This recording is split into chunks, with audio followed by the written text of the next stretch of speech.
Hello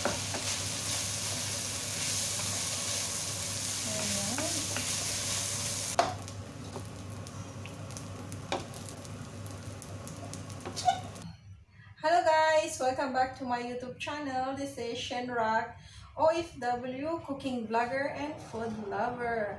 And today's vlog guys, I'm going to cook a rice stick noodles. This is very simple dish for tonight. So let's start guys and watch the ingredients. These are the ingredients.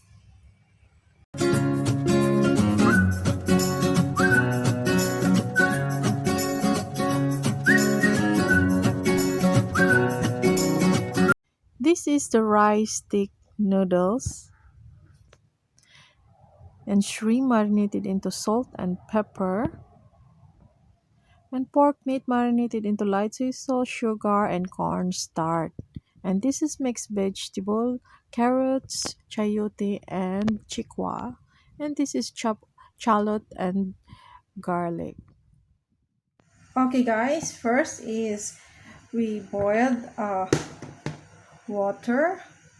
Then soak muna natin yung ating rice stick into hot water guys, para maging soft siya.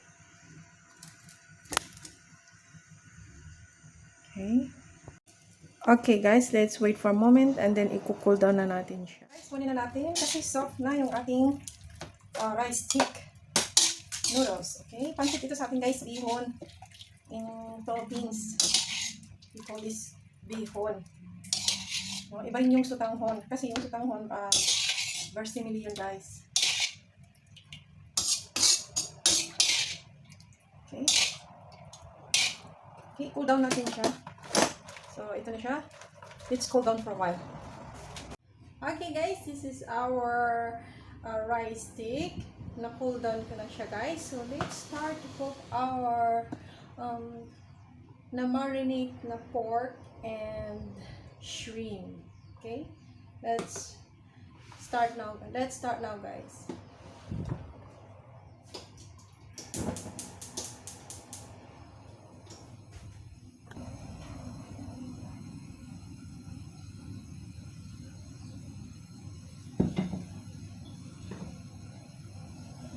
Okay, after natin i-fry ang ating pork and shrimp, so i-add na natin ang ating vegetable mamaya guys, carrots, chayote, and chikwa. Okay? Okay, let's saute the garlic first.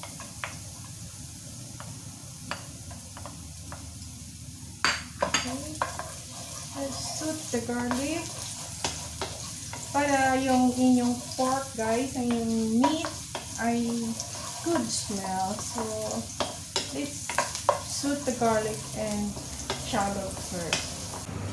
Then let's add our shallot onion.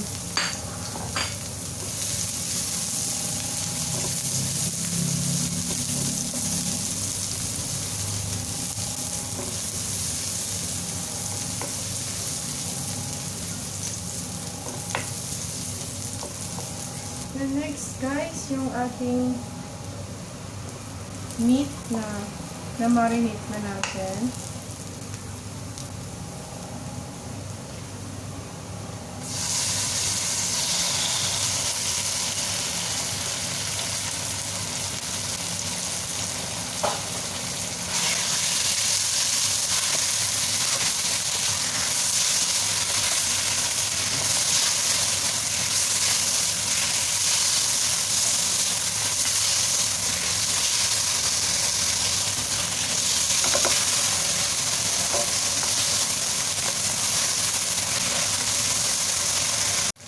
Okay guys, then let's add our shrimp.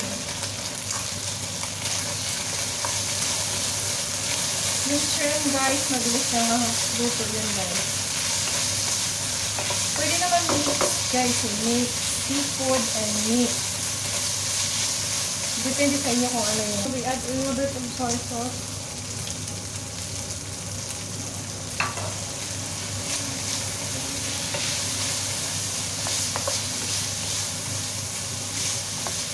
Then, para mas more yummy, I add a little bit of oyster. Para masarap yung meat. Tsaka yung shrimp. Then, let's add our vegetable. Okay.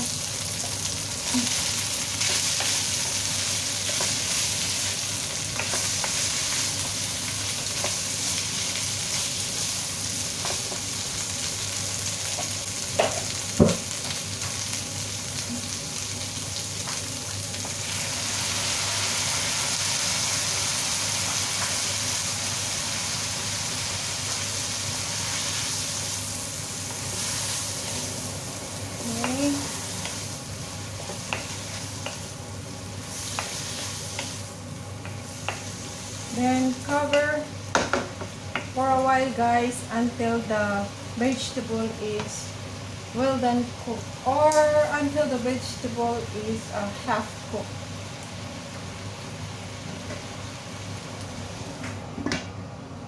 Okay, guys, let's open it.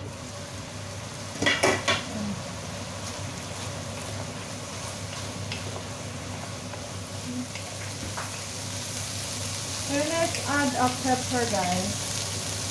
Optional lang itong pepper, guys, ha, kung gusto niyo. For me, I like to have pepper. Para medyo a little bit spicy yung meat.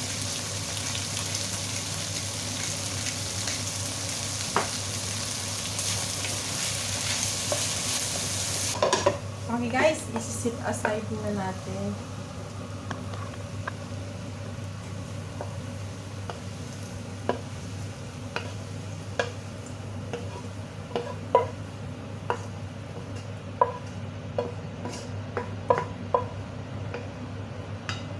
Let's put it back.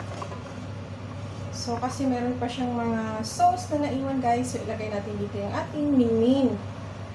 So, mix natin para may flavor siya. Of course, lagyan natin siya ng oil para hindi siya didikit, guys. Okay. Lagyan na natin ang ating rice stick. Okay. Pero ilipat natin siya sa malaking wok. No?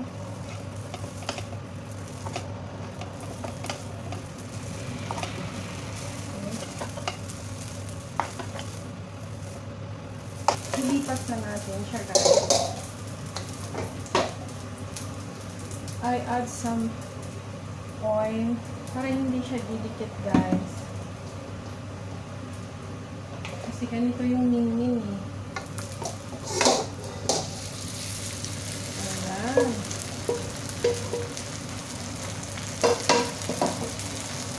Para more convenient siya. So, lagyan natin siya ng soy sauce. Or dark soy sauce.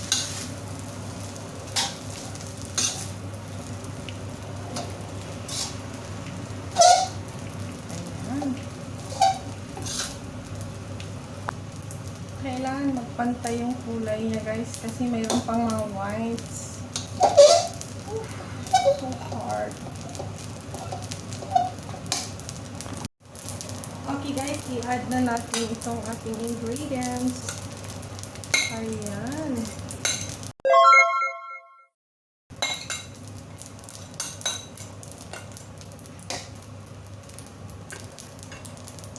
And mix well.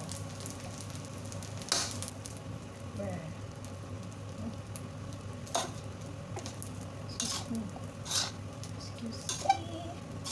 Wow. This is so yummy, guys.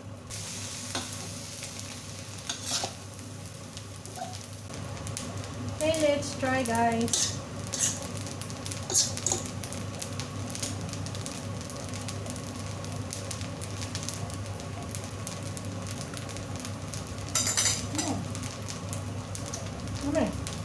Okay, guys, yan na ang ating rice stick noodles.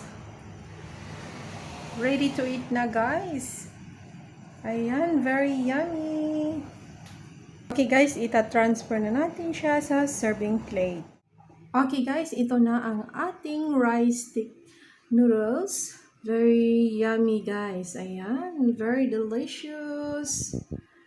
Yan, ready to eat na. Thank you guys.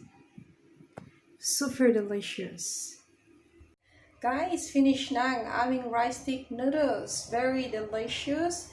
Min Min. Thank you for watching guys, and don't forget to subscribe my channel Shenrock. Bye! And please click and watch the next video guys so you can have a great meal on your dinner. Crispy fried chicken.